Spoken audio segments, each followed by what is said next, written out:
2টা টাকা চাঁদার জন্য দিন দুপুরে হত্যা করে ফেলতেছে। দেখলাম কত সুফি আলেম রূপী পীরের দলে ভুলে যায় হালাল হারাম হাদিয়ার বস্তা পেলে। অর্থ নামের ওই যে দানব খাচ্ছে সবার আস্ত গিলে, অর্থ নামের ওই যে দানব খাচ্ছে সবার আস্ত গিলে। হকের ওই আলোর ছোটা ঢেকে গেছে টাকার তলে। ক্ষমতার দোহাই দিয়ে ক্ষমতার চেয়ার পেলে সবাই চলে হেলে দুলে। নীতি আর আদর্শ সব রাখে তখন শিখায় তুলে। এসবই মালের পাগল আখের গোছায় চলে বলে, তাই তো নেয় নীতি সব দিনে দিনে যাচ্ছে চলে। যারা দেখি শক্ত কথা জব্দ করে বলতো মাঠে, তারা আজ নত শিরে নারীদের কদম চাটে। যারা দেখি সত্য কথা জব্দ করে বলতো মাঠে, তারা আজ নত শিরে বেগানার কদম চাটে। গভীর রাতে শান্ত হতে টাকায় যখন কথা বলে, গভীর রাতে শান্ত হতে টাকায় যখন কথা বলে, তাহলে আর লাভ কি বলো হকের ওই আওয়াজ তুলে। ক্ষমতার চেয়ার পেলে সবাই চলে হেলে দুলে। নীতি আর আদর্শ সব রাখে তখন শিখায় তুলে। ঠিক কিনা ভাই? ক্ষমতা দেওয়ার মালিককে? চাঁদাবাজি করে ক্ষমতা পাওয়া যায়। সময় যত যাবে চাঁদাবাজদের চাঁদাবাজি প্রকাশ তত পাবে, ক্ষমতা আসার রাস্তা তত বন্ধ হবে। ঠিক কিনা বলেন? এই জন্য আল্লাহর কাছ থেকে চেয়ে নেওয়া লাগে। আস-সা'য়ু মিন্না ওয়াল ইতমামু মিনাল্লাহ। আমরা চেষ্টা করব যথেষ্ট পরিমাণে। ইসলাম ওয়ালারা আমাদেরকে বুঝাচ্ছে ভাই এভাবে এভাবে এভাবে। ইসলাম ক্ষমতায় আসলে সারা দুনিয়ার মানুষের লাভ, বাংলাদেশের মানুষের লাভ, গরিবের লাভ, ধনীদের লাভ, সবার লাভ। লাভ যে যার না বুঝে ওরে দেশে থাকা দরকার নাই, ও দিল্লি আমেরিকায় চলে যাক। তো ভাই এই জন্য আমরা এই বিপদের মুহূর্তে জুলাইয়ের অভ্যুত্থানের পরে এই পর্যন্ত 1 বছর হয়ে গেল, আমরা আগামীর ইসলামের বাংলাদেশ গড়ার জন্য মোক্ষম সময় এখন। এ কারণে আল্লাহর পাকের কাছে চাবো আর ইসলামের জন্য কাজ করবো ইনশাআল্লাহ। কিন্তু চাওয়াটা হবে ওই সাহাবীর মতো সেজদায় পড়ে চাওয়া, যাতে আসমান থেকে, চতুর্থ আসমান থেকে ফেরেশতা পাঠায় দেয় ইনশাআল্লাহ। আমরা যদি চেষ্টা করি আল্লাহ পাক আসমানের ফেরেশতাদেরকে দিয়ে আমাদের ইসলামের ভোটের বাক্স ভরপুর করে দিয়ে ইসলামকে ক্ষমতায় নিয়ে এসে দেবে ইনশাআল্লাহ। আল্লাহর কাছে চাওয়া লাগবে কি লাগবে না? সেজদার মাধ্যমে চাবেন, আল্লাহ অবশ্যই দিবে। কিন্তু চাবেন না, আল্লাহ পাক দিবেও না। আর আল্লাহ যেটা দেয় না, মানুষ যেটা জোর করে নেয়, ওটার ভিতরে বরকত থাকে না, ওটা স্থায়ী হয় না। আল্লাহ পাকের কবুলিয়াত লাগে, আল্লাহর কাছে চেয়ে নেওয়া লাগে, আল্লাহর কাছে সাহায্য চাই আমরা। এই জন্য ভাইরা আমার, এই জমিনে আপনি যে রাজনীতির দল করেন না কেন, এই মাথা এই কপাল বড় দামি জিনিস। এটা কোনো নেতার কাছে বিক্রিও করা যাবে না, নোয়ানো যাবে না। আলিল্লাহি ইয়াসজুদু মা ফিস সামাওয়াতি ওয়া মা ফিল আরদ মিন দাব্বা। যারা আছে সবাই আল্লাহকেই সিজদা দেয়, এছাড়া কাউকে দেয় না। তা আমরা কেন অন্যকে দেব?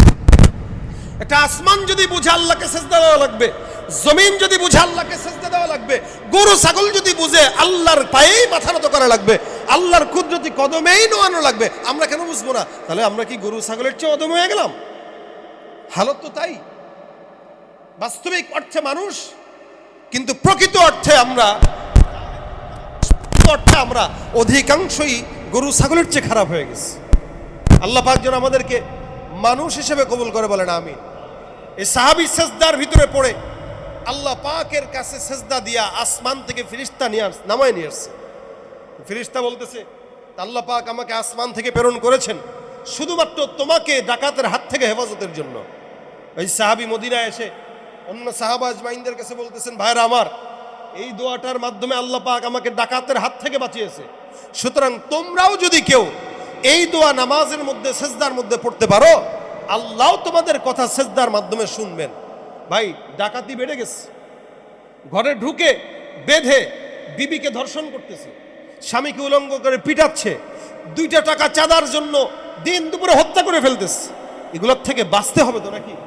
বাঁচার জন্য বেশি বেশি আল্লাহর কদমে সেজদায় পড়ে থাকেন, বেশি বেশি দোয়া করেন, আল্লাহ তোমার কাছেই বলি, তোমার কাছেই চাই।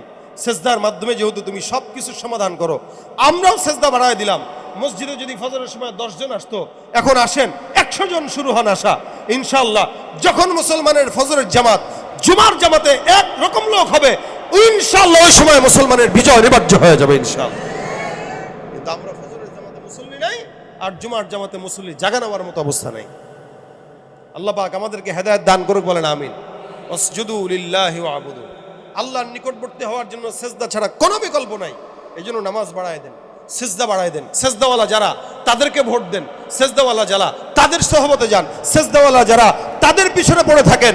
গাঁজাখোর, মদখোর, ইয়াবাখোর, ফেন্সিডিলখোর, চাঁদাবাজ এদের থেকে দূরে থাকেন। নিজের ঈমানকে আর আব্রুকে হেফাজতের জন্য, দেশ আর মাটিকে হেফাজতের জন্য, পরিবারকে হেফাজতের জন্য এই মাথা দামি জিনিস। এই জন্য আল্লাহ পাক বলেন সীমাহুম ফি উজুহিহিম মিন আসারিস সুজুদ, যারা সেজদা দেয় তাদের কপালে আমি আল্লাহ পাক সেজদার আসর দেয়া দেই। রাসূল সাল্লাল্লাহু আলাইহি ওয়াসাল্লাম বলেছেন কিয়ামতের ময়দানে এত মানুষ, কোটি কোটি মানুষ, 120টা কাতার হবে। কয়টা কাতার? 120টা কাতারের মধ্যে রাসূল সাল্লাল্লাহু আলাইহি ওয়াসাল্লাম সাহাবা একরাম প্রশ্ন করলেন, ইয়া রাসূলুল্লাহ কেমনে কি চিনবেন কিভাবে? নবী বলেন, শোনো, সব নবীর উম্মতদের সংখ্যা হবে 40 কাতার, আর বাকি 80 কাতার শুধু আমার উম্মতরাই হবে। সুবহানাল্লাহ। রাসূল বলেন এই 80 কাতার উম্মতের ভিতরে আমি দেখে দেখে জান্নাতে কাদেরকে নেব জানো? প্রত্যেকটা উম্মত যারা সেজদা দিয়েছিল, ওযু করেছিল, তাদের এই সেজদার দাগ, ওযুর অঙ্গ প্রত্যঙ্গের নূর চেহারার ভিতরে আল্লাহ পাক প্রকাশ করে দিবে। আর দেখে দেখে দেখে দেখে এগুলারে আমি জান্নাতে ঢুকায় দেব। সুবহানাল্লাহ। এখানে যারা আছেন সেজদা দেন নিয়মিত, সীমাহুম ফি উজুহিহিম মিন আসারিস সুজুদ, আপনার কপালে সেজদার যদি দাগ থাকে ইনশাআল্লাহ আপনাকে নবী ধরে জান্নাতে নিয়ে নেবে। যদি সেজদার দাগ থাকে, সেজদার যদি দাগ থাকে। এই জন্য ভাইয়ের আমার, সেজদা অনেক দামি জিনিস, অনেক বড় গুরুত্বপূর্ণ বিষয়। আর সেজদার মাধ্যমে আল্লাহ পাকের বড়ত্ব প্রকাশ পায়। সেজদার মাধ্যমে বান্দা আল্লাহকে ইবাদত করে, এটা বুঝায়।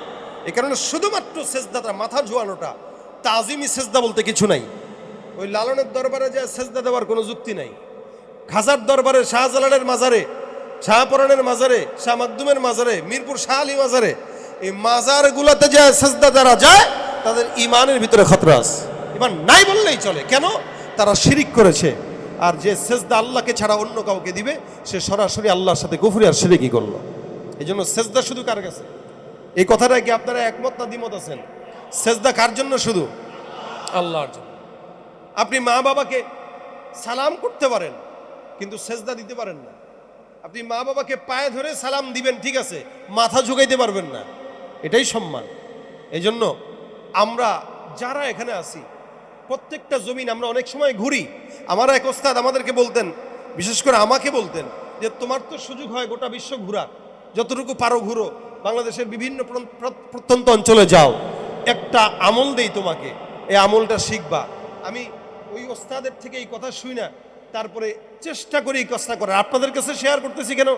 আপনাদেরও যেন উদ্বুদ্ধতা হয়, এই জন্য বলতেছি। হুজুর বলতেন যে কোনো জায়গায় যখন যাবা ওই জমিনে পারলে 2টা রাকাত সেজদা দিয়ে আসবা, নামাজ পড়ে আসবা। কেন? জমিন বান্দার সেজদার দাগ যখন জমিনের সাথে পড়বে, ওই জমিন আল্লাহর কাছে বান্দার ব্যাপারে সাক্ষী দিয়ে বলবে, আল্লাহ এই লোকটা এই জায়গায় আমার উপরে তোমার কুদরতে কদমে সেজদা দিছিল, আমি সাক্ষী দিয়েছি, সুতরাং তারা জান্নাত দাও। তো এইটা আমার মনে আছে। ছাত্র জামানা থেকে এই পর্যন্ত চেষ্টা করি কোনো জায়গায় গেলে অন্তত 2 রাকাত নামাজ পড়তে। কেন? এই নিয়তে যে আমল তো নাই, তবে সেজদা দেওয়ার কারণে যদি আল্লাহ পাক জান্নাত দেয়। এই জন্য আপনারাও কোনো জায়গায় যদি দান 2 রাকাত নামাজ পড়ে সেজদা দিবেন, পারবেন তো ইনশাআল্লাহ? আল্লাহ পাক কবুল করুক, বলেন আমিন। আল্লাহ আমাদেরকে খাঁটি গোলাম হিসেবে কবুল করুক, দুনিয়ার সমস্ত ফিতনা থেকে হেফাজত করুক, আজকের প্রোগ্রামটাকেও নাজাতের উসিলা বানায় দেখ। এশারের পরেই ইনশাআল্লাহ আপনারা বসে যাবেন, রেজাল্ট করবেন, আপনার সাহেব আলোচনা করবে, তারপরে নায়েবে আমিরুল মুজাহিদিন করবেন, আমরা সকলে বসবো। ওমা তৌফিক ইল্লা বিল্লাহ। আসসালামু আলাইকুম ওয়া রাহমাতুল্লাহি ওয়া বারাকাতুহু।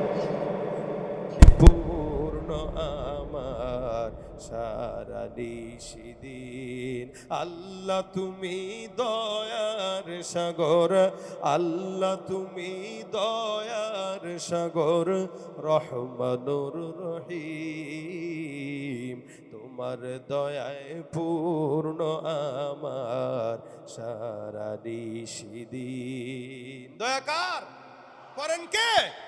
সব রাস্তা বন্ধ, আল্লাহ রাস্তা। এলাকার ভিতরে যারা আছেন, রাত 3টার দিকে, 4টার দিকে, 2টার দিকে, এমন কোন নেতা নাই যে এই নেতাকে ডাকবেন আর পাবেন। কিন্তু আল্লাহর কসম, কেউ না থাকলেও রাত্রিবেলা যায় নামাজটা বিছায়া মালিকের দরবারে 2 রাকাত নামাজে দাঁড়ায় যান। আপনার দিলের কথা শুনলে ওয়ালা রব একজন আছে না নাই? ভাইরা আমার, আবু মুআল্লাক ডাক দিয়া বলে, ডাকাত সর্দার, তোমার কাছে আমার অনুরোধ, 2টা মিনিট সময় দাও, 5 মিনিট সময় দাও, 2 রাকাত নামাজ আমার মালিকের দরবারে আদায় করব। আবু মুআল্লাক নামাজের মধ্যে সময় নিয়ে নিলেন নামাজ পড়ার জন্য। সুন্দর করে 2 রাকাত নামাজ পড়লেন, সেজদায় ঢুকলেন। হাদিস শরীফে বর্ণনা আছে, আবু মুআল্লাক যখন নামাজে সেজদায় গেছেন, সেজদায় যাওয়ার পর সুন্দর করে একটা দামি দোয়া সেজদার মধ্যে ঢুকে পড়লো। আবু মুআল্লাক সেজদার ভিতরে ঢুকে ঢুকে পড়ে, ইয়া ওয়াদুদু ইয়া ওয়াদুদু ইয়া ওয়াদুদ ইয়া যাল আরশিল মাজিদ ইয়া ফাআলাল লিমা ইউরিদ আসআলুকা বিইজ্জিকাল্লাযী লা ইউরাম ওয়া মুলকিকাল্লাযী লা ইউদাম ওয়া বিনূরিকাল্লাযী মালাআ আরকানা আরশিক আন তাকফিনি শাররা হাযাল লাসসি ইয়া মুগীসু আগিসনি ইয়া মুগীসু আগিসনি ইয়া মুগীসু আগিসনি। নামাজের সেজদার ভিতরে দোয়া করে বারবার আল্লাহর দরবারে কান্নাকাটি করে, সেজদার ভিতরে দোয়া পড়ে, মনের ভিতরে খেয়াল, আল্লাহ যতক্ষণ পর্যন্ত তোমার দরবার থেকে উত্তম ফয়সালা না আসবে ততক্ষণ পর্যন্ত আমি মাওলা তোমার দরবার থেকে, তোমার কুদরতি কদম থেকে, সেজদার থেকে মাথা উঠাবো না। অপেক্ষা কার জন্য? কার জন্য? এ বান্দা কি জানে আল্লাহ সহযোগিতা করবে? জানে না।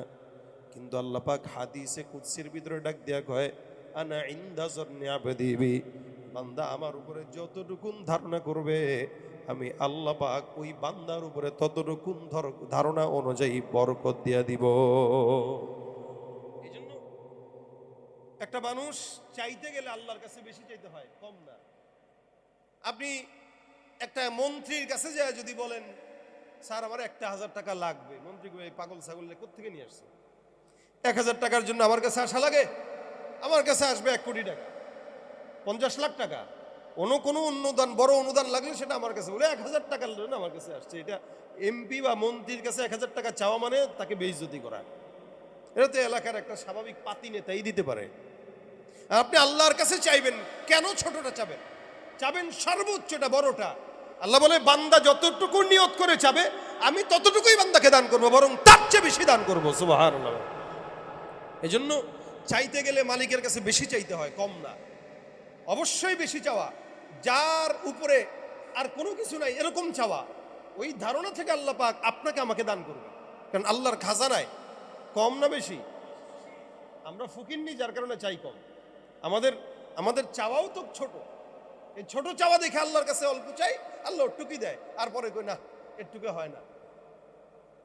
আল্লাহ পাক দোয়াও শিখাই দিয়েছেন, তো দুনিয়ার কল্যাণ দরকার, যত মন চায় চাও, রব্বানা আতিনা ফিদ দুনিয়া হাসানা, যত কল্যাণ মন চায় চাও। দেখেন আবু মুআল্লাক একা, সাহাবী একা, ওদিক দিয়ে ডাকাত সর্দার, সবচেয়ে বড় ডাকাত, মারবেই একদম মৃত্যু সামনে। তার মনে সাহস আছে যে আমি সেজদায় গেলে দোয়া করলে আল্লাহ অবশ্যই আমারে বাঁচাবে। এটা তার মনের বিশ্বাস, এটার নাম ঈমান। আবু মুআল্লাক নামাজের ভিতরে বারবার পড়ে, ইয়া মুগীসু আগিসনি ইয়া মুগীসু আগিসনি। পড়তে পড়তে পড়তে পড়তে হঠাৎ করে আওয়াজ, কে যেন দূর থেকে ঘোড়ার পায়ের ধ্বনি দিয়ে সামনে আগায়, ঘোড়ার শব্দ সামনে আসতেছে। আবু মুআল্লাক সেজদার মধ্যে, উনি চিন্তা করলো ডাকাত সর্দার তো একটা মনে হয় আছে, আরো মনে হয় আসতেছে। এই জন্য ভয়ের ঠেলায় আরো বাড়ায় দিছে, ইয়া মুগীসু আগিসনি ইয়া মুগীসু। বলেন না ইয়া মুগীসু আগিসনি, আল্লাহর কাছে চাবেন। সাহাবী বারবার এই দোয়া করে, ইয়া মুগীসু আগিসনি ইয়া ওয়াদুদ ইয়া ওয়াদুদ, বারবার দোয়া করে। হঠাৎ করে কানের মধ্যে আওয়াজ, ঘোড়া দিয়ে যেন কে সামনে আগাইতেছে। এত বিশাল বড় মরুভূমির মধ্যে কে আবার আসবে? উনি নামাজের সেজদার মধ্যেই লক্ষ্য করলেন, কেউ পাশে দাঁড়ায় দাঁড়ায় মনে হয় ঝগড়াঝাটি অর্থাৎ মারামারি করতেছে। আল্লাহর বান্দা সেজদার মধ্যে পড়া, হঠাৎ করে কেউ একজন বলতেছে, আবু মুআল্লাক আল্লাহর ইচ্ছায় নামাজটা শেষ করে নামাজের থেকে মাথাটা উঠাও। আবু মুআল্লাক সুন্দর করে নামাজ শেষ করে তাকায় দেখে ওনার পাশে ওই ডাকাত সর্দার থেকে, যেই ডাকাত সর্দারটা ছিল মারার জন্য ডাকাত সর্দারের